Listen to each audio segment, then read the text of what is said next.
Good evening and thank you for tuning in EBN. Welcome to EBN Prime Edition tonight, it being the 26th of July, the year 2023.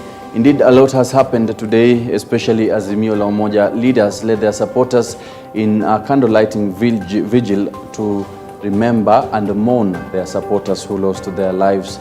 We shall be keeping you updated with this and many more. But now taking a look on that specific story, Azimio leaders have today led their supporters in a candlelight vigil to mourn their supporters said to have been killed by the police during the anti-government demonstrations. Led by Azimio Chief Principal Raila Odinga, the leaders stood in solidarity with families that lost their kins, vowing to pursue justice. The candle lighting vigil was conducted across the country, with Azimio now announcing that memorial service will run into the weekend in a bid to ensure they reach out to all families that lost their kins. Azimio leaders also stood that, or rather stated that they will announce their next course of action on Friday this week with regards to their anti-government protests. Specifically, went to Mama Lucy Hospital and to Kenyatta National Hospital. We have also been able to visit the city mortuary. We visited the other day Shalom Hospital with our sister mother and Jeremiah Kioni, I think, and Mwangi. Families of the love and the love of the loved ones that we have lost and those who have been injured. From this afternoon's visit and reports from across the country, it is clear Kenyans have gone through horror and terror these past days. People whose only crime was to protest against policies that they feel worked against them have been shot, clobbered to a pulp, or maimed.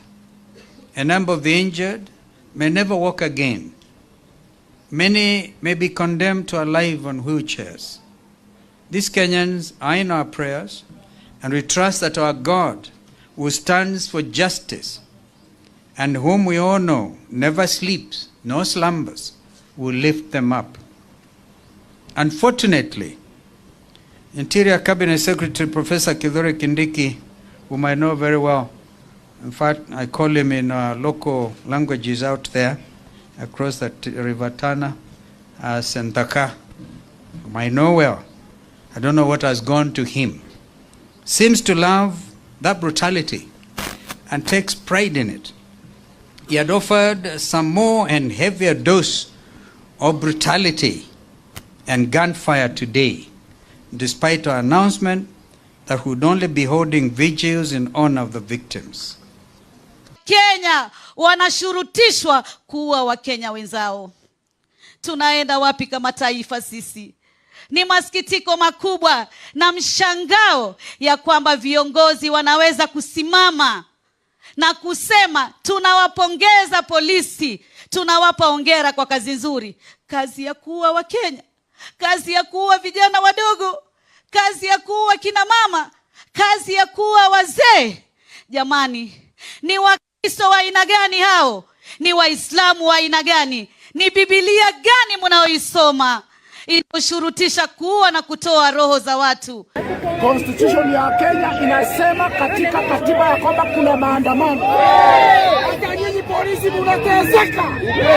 Hata nyinyi polisi kazi yenu inateseka. Hata nyinyi mko na familia. Kwa hivyo tunawaambia wakati tunaandamana kwa sababu ya kuhakikisha ya kwamba maandamano iko katika katiba. Yoyote. Hakuna mtu hapa umemuona na jiwe, hakuna mtu umemuona na panda. Na sisi hii ndio kuanzia mwanzo kabisa tumesema sisi ni watu wa amani.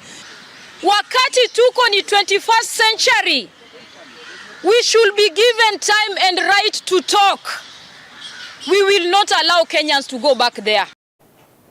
Well, and still on matters Azimio, a total of 150 victims of police brutality during the anti-government protests have been treated in different hospitals in Nairobi and Kisumu counties. Azimio leaders have today visited the victims admitted at Mama Lucy Hospital and Kenyatta Referral Hospitals in Nairobi. The leaders have continued blaming the police for using excessive force that have left many injured and others dead.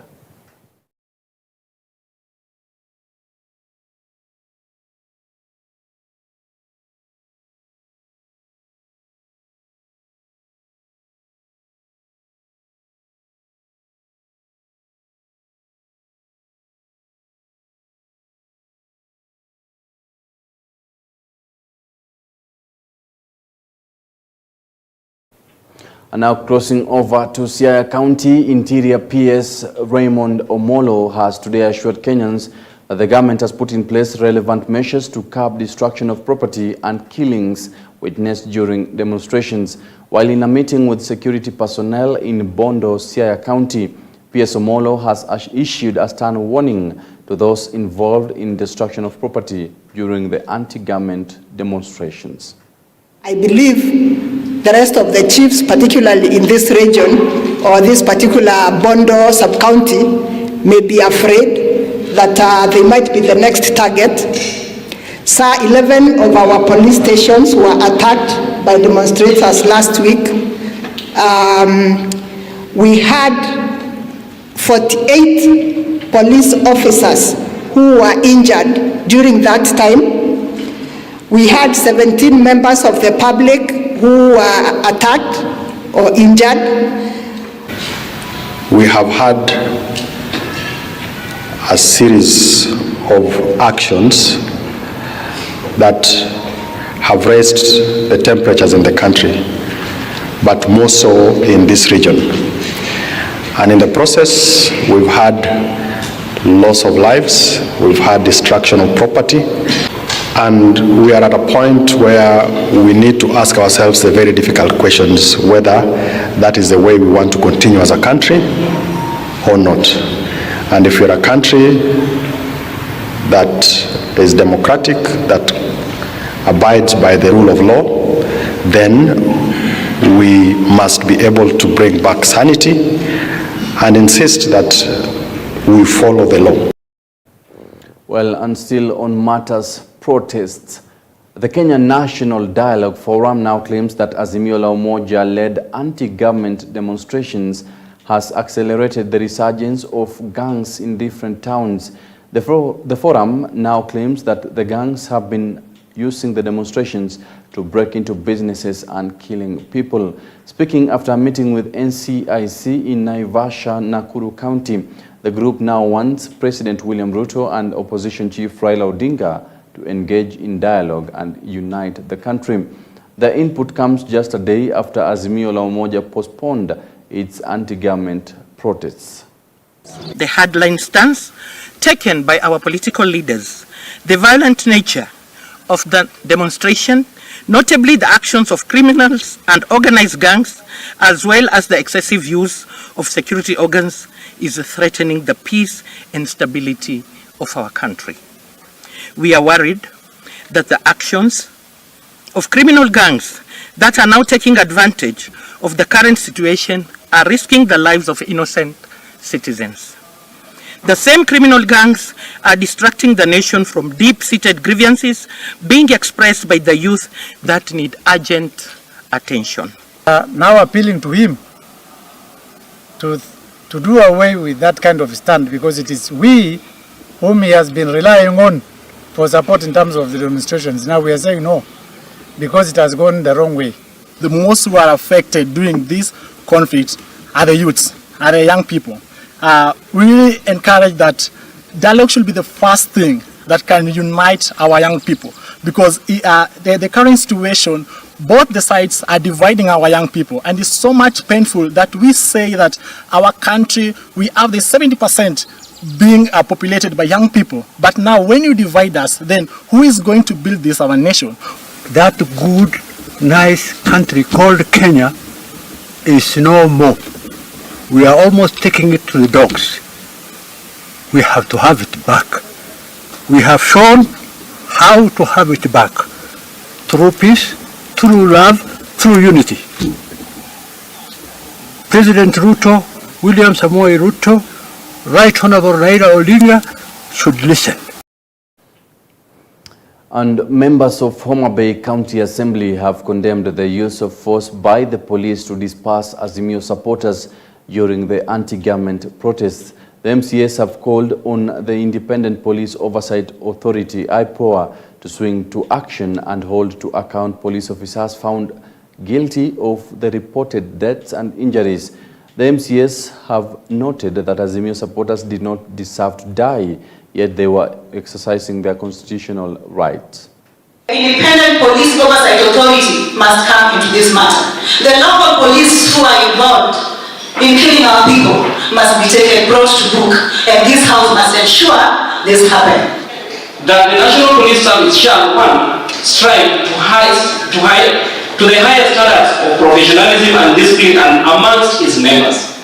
Did we see that in what was happening during the demonstrations? Unanimously agreed that whatever is taking place or whatever happened last week on Wednesday, Thursday, Friday, the excessive use of force by the police officers was not very good to them. And more so, arresting or profiling members of the county assembly to the extent that they lock us in our homes to make sure they wanted to make sure that they arrest all of us. That is against the Constitution of Kenya. So the police should do their work. The IG of the police should come out. The National Police Service, the IPOA should come out and deal with the police who are actually killing our people. And the police should take action to people who go against the law. But people who are demonstrating peacefully, the police should allow us to demonstrate. Well, now crossing over, President William Ruto has today attended the Human Capital Summit meant to discuss harmonization of labor policies in the East African region hosted in Tanzania. Ruto met with his Tanzanian counterpart Sammy Suluhu Hassan on the sidelines of the conference just a day after opposition leader Raila Odinga claimed he had snubbed her mediation offers to address the Kenyan political crisis 2 weeks ago. You need to also know that there have been also attempts from outside. I can now say it here, that the president from Tanzania came here 2 weeks ago at the invitation of President Ruto to mediate. And she was kept waiting, not from our side. We were available, but the other side was not available. She spent 2 nights here, and it was all in vain. Other people have tried. Right now I know the other people are also trying, but he's the one who's resisting. So he basically knows what he wants. I myself have said I'm ready to sit with other people to discuss these issues. He is actually pretending, is living in delusion that we don't have a crisis. But we have a serious crisis that requires patriotism to resolve, and we are ready ourselves. Well, in a press briefing earlier today, State House spokesperson Mohamed Hussein failed to give a direct response with regards to Odinga's claim that President Sammy Suluhu Hassan was in the country to lead peace talks. Kila rais ambaye anakuja Kenya, or any president who comes to meet the president of Kenya, there are established protocols na Ministry of Foreign Affairs, okay? So they will communicate and they will handle all the protocol, and of course we will know that a president or a visiting head of state or president has come to meet the president of the republic. Of course, that is not to say a president can come to a country or cannot come to a country for holiday or whatever. Hiyo ingine ndugu yangu aliyesema hiyo kitu, aliyesema alikuwa hapa, I think that is the best person to address that question to. Well, President William Ruto and opposition chief Raila Odinga have stood their grounds of not ready to hold talks over power sharing. However, before leaving the country for Tanzania, President William Ruto seemingly invited Odinga through his Twitter account for talks to iron out the issues raised by the opposition once he jets back to the country. Well, we shall be waiting to see whether the two leaders will hold talks with regards to ironing out the issues that has led the country to the unknown state. And now taking a look on one of the Kenya Kwanza's government agendas is that the government has announced a reduction in cooking gas prices from an average of 1,280 to 850 for a 6 kg gas cylinder, and from 2,900 to 1,850 for a 13 kg cylinder. Well, however, a spot check across Nairobi shows there is a reduction of prices, but not to prices stipulated by the government. This comes as government exempted VAT on liquid petroleum gas in the controversial Finance Act 2023. Cynthia Nanjala reports. Kenyans are set to enjoy lower cooking gas prices as the state announced a reduction of cooking gas prices from an average of between 1,300 shillings to 1,500 shillings depending on the brand. During the relaunch of the Women Enterprise Fund in March, President William Ruto said the 8% value-added tax on liquefied petroleum gas would be removed, as stated in the Finance Act 2023. Ile 8% ambayo serikali inachukua kama ushuru kwa mambo ya gas, tutaondoa ndio tupunguze gharama ya gas, wananchi wengi waweze kununua gas. According to a statement issued by the ruling UDA party, UDA claims the cost of a 6 kg and 13 kg gas cylinder has dropped by at least 550 shillings and 700 shillings respectively. According to the United Democratic Alliance, the move to reduce the cost of gas is to help in the transition from traditional fuels to cleaner and more environmentally friendly gas energy sources. The statement read in part, and I quote, "Gas vendors have significantly decreased their prices for 6 kg cylinder refills, which now ranges between 850 shillings and 1,100 shillings compared to the previous 1,400 to 1,600 shillings range. Similarly, a 13 kg cylinder refill now costs between 2,000 shillings and 2,100, down from the earlier 2,700 shillings to 3,000 shillings." End of quote. One of the election pledges by President William Ruto was that cooking gas prices will reduce significantly. On Tuesday, through a communication at State House, the government confirmed that cooking gas prices had reduced to 850 shillings for the 6 kg gas and 1,850 shillings for the 13 kg gas. EBN TV, we are out on the streets to confirm this. Come with us. Nilifeel 2 months ago, mwezi wa sita hapo, yangu uka na nilifeel na 1,300. Mi wakiweka, unaona, kwa hiyo 13 sasa wapunguze 700 ikuje 500, inaweza kuwa comfortable kwangu. Sasa zingine unaona hata unatafutilia kuni ndio at least gasi imeisha, tulishaziweka huko kwa chini ya kitanda. Mwanzo kabisa ikiwa juu sana ilikuwa nauza 1,400. Sasa ikakuja ikateremka hadi 12. Lakini kwa sasa imeteremka hadi 1,000. 6 kg hizo. 13 kg sasa tulikuwa tunauza 29, sasa imeteremka hadi 2,400. Naona kuna dalili inaweza kuja hadi hata maybe kupata 900 hatujui, lakini kuna hiyo dalili. The reduction in gas costs will have a beneficial impact on households who have for a long time decried high gas prices and have had to opt for the alternative of kerosene or charcoal. The Finance Act 2022 cut the tax on LPG supplies from 16% to 8%. LPG was among petroleum products whose prices hit the roof last year on global dynamics, triggering an 80% jump in Kenya's total petroleum products import bill last year and squeezing consumers. According to various retailers across the streets of Nairobi, refilling a 6 kg cooking gas cylinder will now cost about 1,000 Kenyan shillings, while that of a 13 kg gas will cost about 2,400 shillings. This a significant drop from about 2 months ago, where 6 kg gas was at about 1,300 shillings and a 13 kg gas was about 2,900 shillings. Cynthia Nanjala, reporting for EBN TV. Well, thank you, Cynthia Nanjala, for the report. Now, 3 children from Katendewa village in Kilifi County have died and 7 others hospitalized at the Kilifi Referral Hospital with severe body malaise after consuming poisonous wild mushroom. And now the children, according to the family, is that they went to harvest the mushrooms in the nearby bushes as usual and were assisted by their parents to prepare the dish before such unexpected ordeal. Asubuhi yake dadake naye akashikwa nao kuharisha na kutapika.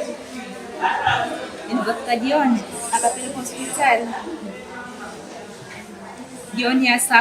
Jioni ya Jumamosi akapelekwa hospitali, kulikuwa hakuna daktari. Akaenda chemist akapata dawa. Aliporudi nyumbani siku hiyo ikazidi hiyo, akalala. Kesho yake asubuhi ilikuwa Jumapili, akapelekwa hospitali ya Bamba. Hali yake ilizidi. Jana asubuhi akapata. Wale wengine walikuwa wamebaki pale nyumbani, nao hali yao ikaanza kuwa mbaya, wawili kwa fulani akashiana ile jana. Huyo mwingine naye ikawa imezidi mbaya hivyo. Alipofika hapa jana usiku saa 9 akatawa wale watatu. Hiyo huwa wanatunda tu kawaida, kila siku huwa yani mvua ikinyesha, kawaida mvua huwa ikinyesha watoto huwa wanatunda, hata mama zao lazima wanaenda wakatunda. Sasa sijui hivyo wenye walienda wakatunda sijui ilikuwaje. Well, our condolences to the family. And still in Kilifi County, law enforcers in the county have today burnt 1 ton of marijuana and other hard drugs worth 25 million Kenya shillings. The exercise took place following the conclusion of cases at the Malindi Law Courts. The drugs were intercepted by police while being smuggled into Kilifi County. Speaking at Cambridge, Kilifi County, where the exercise took place, Malindi Court's Chief Judge Elizabeth Osui has called on the youth to join forces and fight drug abuse and trafficking that has derailed development in the region for years now. Leo tumekuwa na shughuli ya kuja kuchoma ama kuanzisha kuchoma bangi ambao kesi zake zimeweza kumalizika katika Malindi Law Courts. Hii timu imetoka Malindi Law Courts. We have 2 magistrates from the court, the ODPP and now the stakeholders.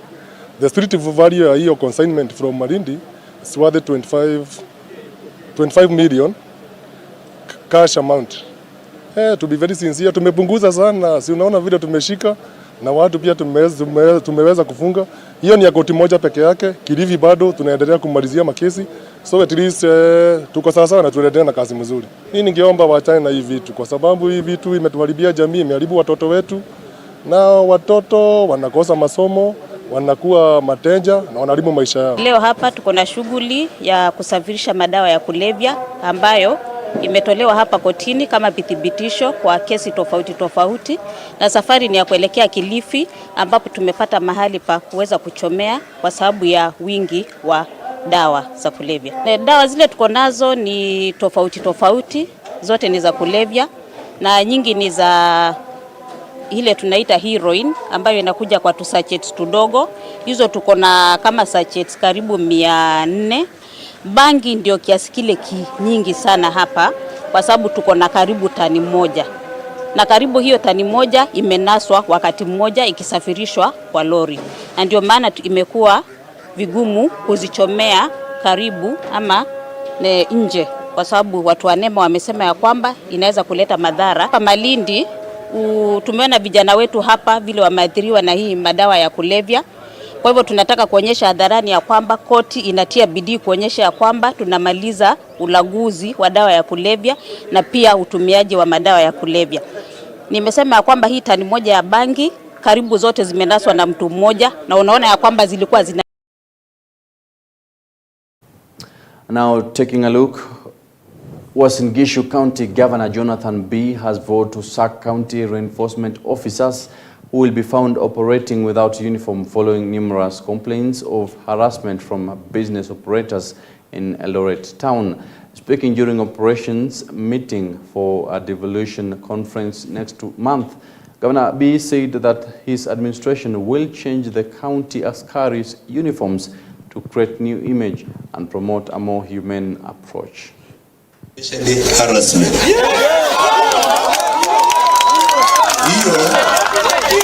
Hiyo inakuja kwangu mimi kwa sababu lazima nijue why are you harassing a hawker or a trader or a matatu man. It could be kwa sababu hiyo docket iko kwa within ya enforcement hiyo, mimi naenda kulainisha hao watu. Na tukitaka kujua mtu ya ukweli ya kufanya kazi kwa county, lazima avae uniform. I will be launching our uniforms. Is it this week or next week? I will be launching uniforms at county. Na tunataka kubadilisha hiyo uniform yenye mnaonaga kuna mwingine mkiona stress na kushika. So tunataka tutoe hiyo uniform, tuweke uniform nyingine yenye ukiona unaona tu binadamu ya kawaida. Alafu pia kuna lugha ambayo haihitajiki kwa biashara ama kwa kila mtu. Hii kitu inaita madharau ni mbaya sana. So unajua hata mimi nilipigia maneno. Koti moja, sijui nini, lakini Mungu naye ni nani? Kama si nyinyi watu hasa kama mimi ningetokea wapi kule? So hatutakubali mtu mwenye ana deal na mfanyabiashara wa Eldoret atumie lugha chafu ama lugha ya madharau. Alafu hapa lazima tukubaliane ukweli. Mambo ya siasa ilipita. And the Kenya Wildlife Service has today held a meeting with the residents living in Amboseli, Kajiado South and other stakeholders to discuss ways of reducing the recently witnessed attacks by wildlife animals. The meeting was necessitated after a series of complaints from the residents of elephant attacks that have left property worth millions destroyed and several dead. Kama rangelands ibaki rangelands, na kama ni area ya pastoralism na wildlife ibaki hiyo, but land use iwe maintained vile iko. Members of the public, especially community in this neighborhood, to not take the law to their hands. Where there is an issue which has come out, they use the government machineries. Human losses has been caused by elephants, about 5 of them in the last 3 months. And then there are a range of losses, that is destruction to the crops around and also predation. Naamini ya kwamba kwa siku sijazo italeta matokeo mazuri na itabadilisha kidogo ile matarajio ya jamii kwa njia ya kupanga vile tutaishi katika sub-county hii. The government has just released 908 million Kenya shillings in compensation. That is for the entire country. But Kajiado County is going to benefit from that to a tune of 26 million. That is compensation of the human losses, the injuries, and also the predation, and also crop destruction. And the government currently is in the process of piloting an insurance scheme in terms of enhancing the issues of compensation, because compensation currently, it is true, the compensation process has been delaying, and this has been causing a little jitters amongst the communities that are coexisting with wildlife. Well, that marks the end of EBN Prime Edition Bulletin right here. Many thanks for tuning in. My name is Sammy Adika. Do enjoy your night.